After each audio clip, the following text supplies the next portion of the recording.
안녕하세요. 자, 오늘 얘기해 볼 내용은 미국의 연간 유학 오는 유학생들의 숫자에 대해서 얘기해 보도록 하겠습니다.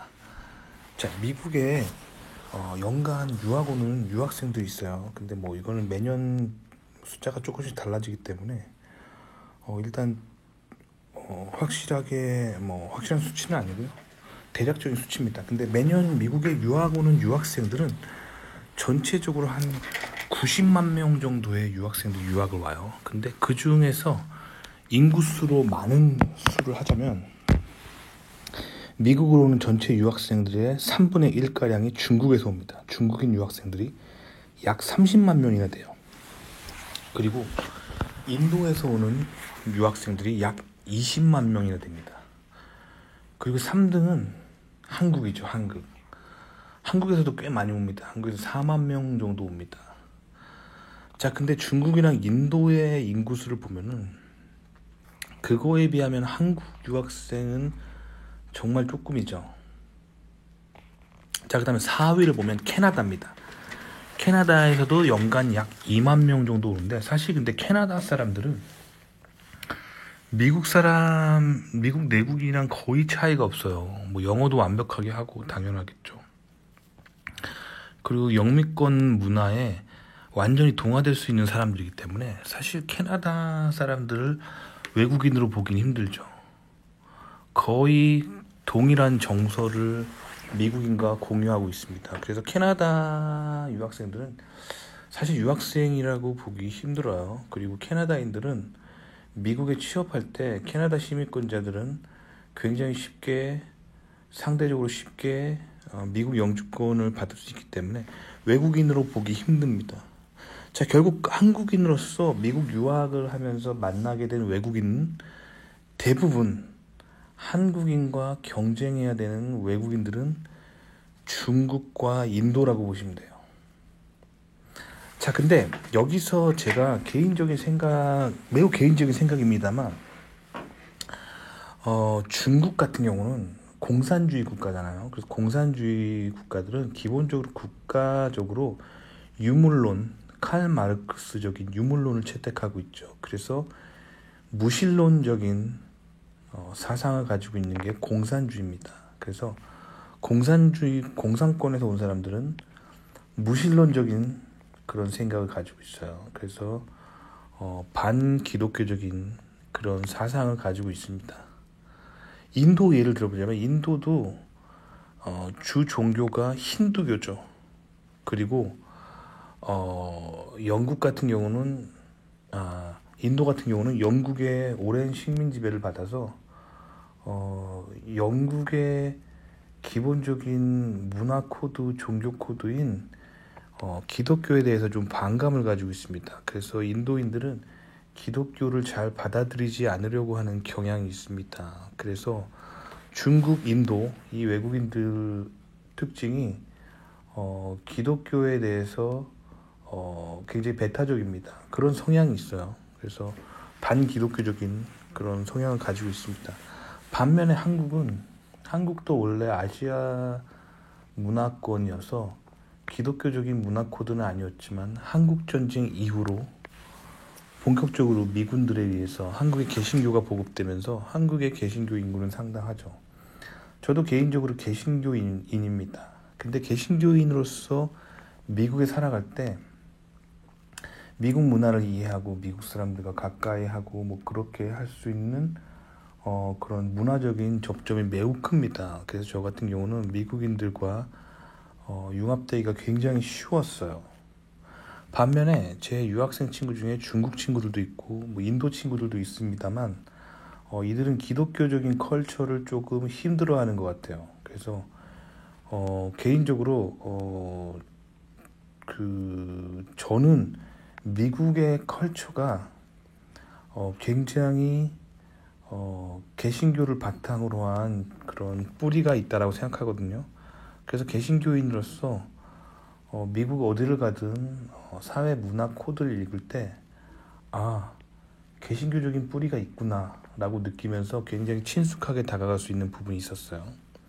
특히 미국 중부와 남부를 중심으로 한 지역을 바이블 벨트라고 해서 개신교적인 컬처가 굉장히 강한 곳이 바이블 벨트라고 부릅니다. 근데 이 중국인들이나 인도인들은 이 바이블 벨트 지역을 굉장히 힘들어합니다. 왜냐면 자신들의 종교와 사상과 잘 맞지 않아서 기독교적인 개신교적인 뿌리가 굉장히 강해가지고 그 지역을 힘들어하고 그 지역 얘기를 하면은 그 지역은 인종차별적이야 라고 말하는 친구들도 본 적이 있어요. 근데 사실 그건 인종차별이 아닙니다. 그게 아니라 개신교인들은 기본적으로 개신교의 그 종교적인 그 생활을 하고 싶어 합니다. 그래서 곳곳에 개신교적인 문화유산을 남기고 싶어 하는 것이 있어요. 그리고 개신교의 경전인 성경 자체를 읽어보시면 알겠지만 유일신 사상이에요. 그래서 하나님 외에 다른 신들에 대해서 믿지 말라라고 십계명에 나와 있죠. 그렇기 때문에 개신교인들은 유일신 사상을 가지고 있습니다. 그래서 다른 종교를 가지신 분들이 이거에 조금 힘들어하고 그러시는 것 같아요. 그래서 특히 중국인들이나 인도인들은 개신교인들이 많이 모여 사는 미국 중부나 남부 같은 바이블 벨트 지역을 인종차별이 심하다라고 느끼더라고요. 근데 저는 전혀 그렇게 느끼지 않습니다. 인종차별이 아니라 인종적인 문제가 아니라 개신교인들이 개신교 중심적인 문화 코드를 가지고 살고 싶어하는 습성이 있는데 그것들이 본인이 가지고 있는 반기독교적인 정서와 좀 부딪히는 거라고 저는 생각합니다. 그렇기 때문에 뭐 그렇고요. 그 다음에 이제 중국의 인구와 인도의 유학생 인구를 보시면 한국인들에 비해 엄청납니다. 저렇게 많은 이유는 저 나라 자체가 인구가 많아서 그래요. 그래서 미국은 정책적으로 영주권을 주거나 취업 비자를 줄 때 국가별로 쿼터제를 취하고 있어요. 그래서 중국이나 인도 학생들은 미국 영주권 따기가 굉장히 힘들어요. 그래서 제 주변에 인도 유학생들이나 중국 유학생들 보면은 거의 미국의 영주권 따려고 10년 이상 고생하는 경우는 많이 봤고요. 특히 인도 친구들 같은 경우는 20년, 30년 정도 기다리는 경우도 봤어요. 영주권 따려고. 그러니까 영주권 따기가 되게 힘들어요. 반면에 한국인들 같은 경우는 상대적으로 쉽게 땁니다. 뭐 이것도 여전히 케바케고 본인이 가지고 있는 실력에 따라서 뭐 천차만별이겠지만 저 같은 경우는 미국 영주권 따는데 미국 박사 졸업 기준으로 저는 약 1년 정도 걸렸고요. 그리고 제 친구 중에 학사학위로 미국에서 영주권 딴 친구가 있는데 그 친구 같은 경우는 한 4년에서 5년 정도 걸렸습니다. 그러니까 한국인들은 그 미국으로 유학 오는 인구수가 적기 때문에 영주권을 꽤 쉽게 따는 경향이 있어요. 근데 반면에 캐나다 친구들은 이제 워낙 캐나다가 미국과 우호적인 관계를 맺고 있고 옆 나라라서 캐나다 시민권자들은 미국 영주권을 상대적으로 굉장히 수월하게 땁니다. 그래서 캐나다인들은 외국인이라고 보기 힘들어요. 그래서 결국 한국에서 온 유학생들이 미국에서 미국을 비집고 들어가기에 경쟁자로 봐야 될 사람들은 결국 중국 유학생과 인도 유학생이라고 보시면 돼요. 하지만 한국인들은 영주권 취득에서 훨씬 유리한 위치를 차지하고 있기 때문에 중국이나 인도 친구들에 비해서는 영주권을 쉽게 따는 경향이 있습니다. 하지만 쪽수를 보면 쪽수에서 좀 밀리죠. 그래서 중국인들이나 인도인들이 쪽수에서 굉장히 많습니다. 그래서 제가 개인적으로 드리고 싶은 조언은 미국에 어딜 가든 뭐 대학은 랩을 선정하든 취업을 하든 외국인들이 별로 없는 랩에 가시는 게 좋아요. 미국 내국인들만 있는 랩에 가는 게 좋아요. 왜냐면 미국 내국인들은 마음이 되게 여유로워요. 왜냐면 그들은 영주권 걱정 안 하잖아요. 태어날 때부터 시민권을 가지고 있는 사람들이기 때문에 뭐 그렇게 아둥바둥 살지는 않아요. 근데 이제 유학생들 같은 경우는 유학 비자를 가지고 건너와서 영주권을 따기 위해 굉장히 아둥바둥 열심히 살기 때문에 외국인들이 많은 랩에서 일하면 되게 힘들어요. 저 같은 경우는 석사 때 외국인이 많은 랩에서 석사를 했었는데 친구들이 막 공부하다가 막 울어요. 정말 막 울어요. 그래서 왜 우는지 얘기 들어보면 나 미국에 꼭 남고 싶은데 영주권 못 받아서 우리나라로 돌아가야 되면 어떡하지 하고 막 울어요, 외국인들. 그런 환경에서 막 공부하면 진짜 마음이 힘듭니다. 그 사람들은 뭐 밤에 야근도 많이 하고요. 되게 힘들어요. 반면에 미국 내국인들은 완전 해피하죠. 뭐 무슨 걱정이 있겠습니까?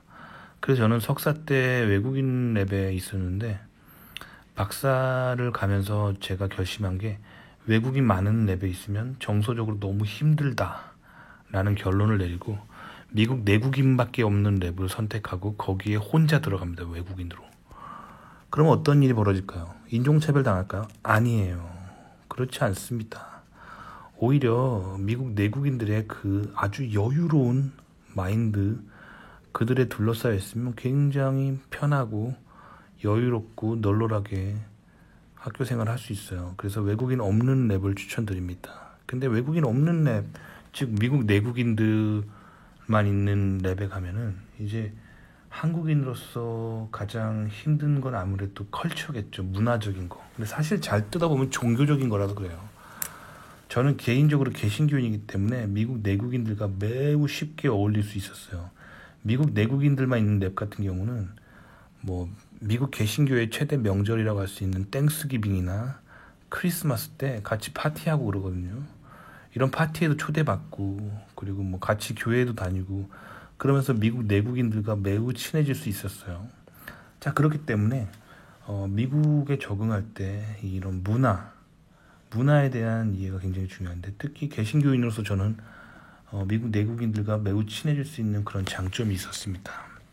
반면에 저처럼 미국 내국인만 있는 랩에 혼자 들어갔는데 본인이 개신교인이 아니다. 그러면 조금 문화적으로 이질감이 있을 수 있겠죠. 뭐 그거는 본인이 감당해야 할 문제입니다. 그렇다고 해서 문화적으로 본인이 편하고자 동양인만 잔뜩 있는 랩에 들어가는 것도 저는 좋은 판단이 아니라고 생각합니다. 미국에 왔으면 미국 내국의 문화를 배우고 미국 내국인들과 함께 사는 거를 익히는 게 굉장히 좋다고 생각합니다. 그래서 저는 가장 좋은 랩의 문화는 미국의 평균적인 인종 분포가 나타나는 랩이 가장 좋은 것 같아요. 그래서 미국의 평균적인 인종 분포는 일반적으로 백인이 가장 많죠. 그리고 뭐 타인종이 좀 섞여 있는 그런 전형적인 미국의 정상적인 인종 분포가 나타나는 그런 랩이나 직장을 선택하는 게 좋을 것 같아요. 그리고 유학생들만 잔뜩 있는 랩들이 가끔 있습니다. 정말 그런 랩도 있어요. 미국 내국인은 단 한 명도 없고 외국인만 잔뜩 있는 그런 랩들이 있습니다. 근데 그런 랩들에서 공부하는 건 저는 비추합니다. 미국 문화도 잘 못 배우고요. 그리고 외국인들이 그 영주권 가지고 막 고민하고 마음 아파하고 힘들어하고 막 그런 거를 옆에서 같이 공부하면서 굳이 다 느낄 필요는 없거든요. 그래서 저는 외국인 별로 없고 내국인 많은 랩을 추천드립니다. 도움이 되셨기 바랍니다.